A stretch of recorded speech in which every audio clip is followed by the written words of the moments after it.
Isang ginang na itinuturing newly identified drug suspect ang naresto ng mga kapulisan sa isinagawang bypass operation sa Misamis Occidental. Ang detalye ng report mula kay Patrolwoman Danessa Berdot.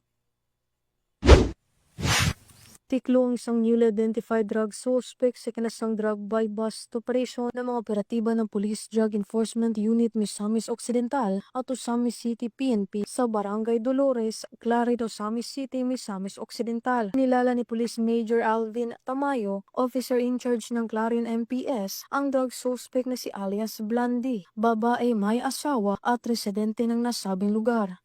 Kapalit niya. Kap, dual mo. Gidakop sa salaot sa pamaligag mo ang illegal nga droga. Ikaw na katungod sa pagpakahilom. Tanan nimong gipangsulti mahimo kaning pabor o laban kanimo bisag asang korte sa Pilipinas. Sa kinasang drug bypass operation ng mga operatiba ng Clarin Municipal Police Station at Provincial Drug Enforcement Unit ay nasamsam ang 6 na pakete ng hinihinalang shabu at isang 500 peso bill na ginamit bilang bypass money. Tisyo siya dayare.